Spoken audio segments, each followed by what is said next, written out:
예, 이번 탄핵소추는 윤석열 대통령의 비상계엄 선포에서 비롯됐죠. 이번 비상계엄 사태에 대해서 수사를 위해 꾸려진 검찰 특별수사본부는 서울 동부지검에 설치됩니다.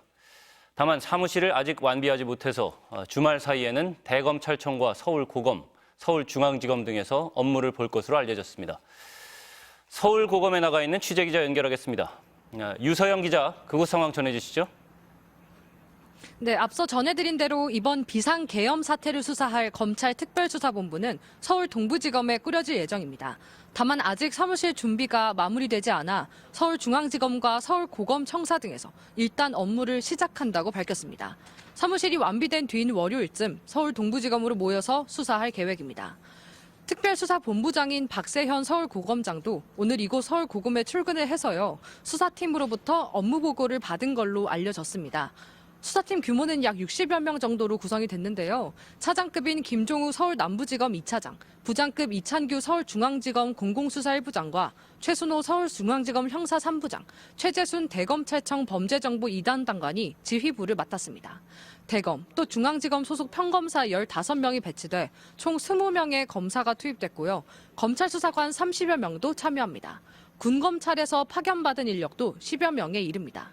검찰의 특수본 구성은 지난 2016년 박근혜 전 대통령 국정농단 사건 이후 약 8년 만인데요. 당시와 비슷한 규모로 수사팀이 꾸려졌다고 보시면 되겠습니다.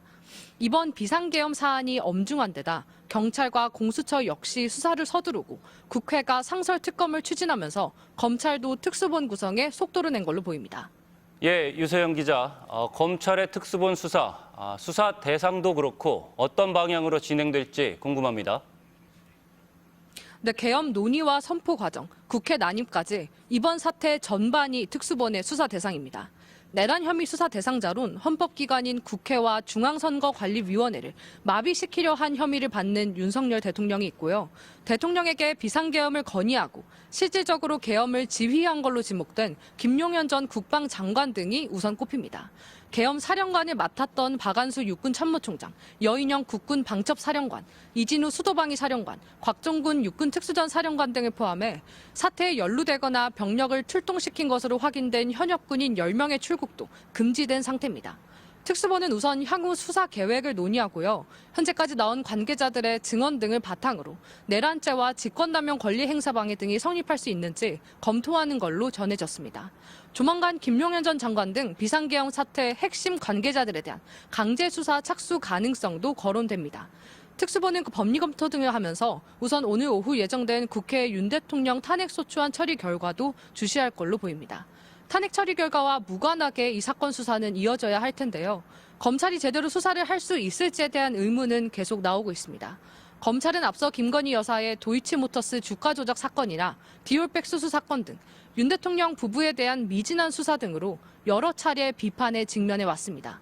게다가 박성재 법무장관이 어제 국회에서 비상계엄 선포 전 국무회의에 참석했다는 사실을 인정했는데 검찰총장에 대한 지휘권을 가진 법무장관이 수사 대상인 상황에서 검찰 수사가 제대로 이뤄질지 의문도 나옵니다. 이 때문에 검찰 내부에선 대통령을 포함해 이번 위헌 위법한 계엄과 관련된 자들을 끝까지 수사해 엄벌하겠다는 의지를 표명하라는 촉구도 이어지고 있습니다. 검찰 내부망의 총장님, 선배님들께 드리는 호소문이란 제목의 글을 올린 수도권의 한 현직 검사는요, 윤 대통령을 두고 국가 원수로서 자질과 품격을 찾아볼 수 없고 판단 능력은 과거에 검사로 근무한 사람이 맞는지 의문이 생길 정도라고 지적하기도 했습니다. 검찰 수사 속보는 나오는 대로 추가로 전해드리겠습니다. 지금까지 서울고검이었습니다.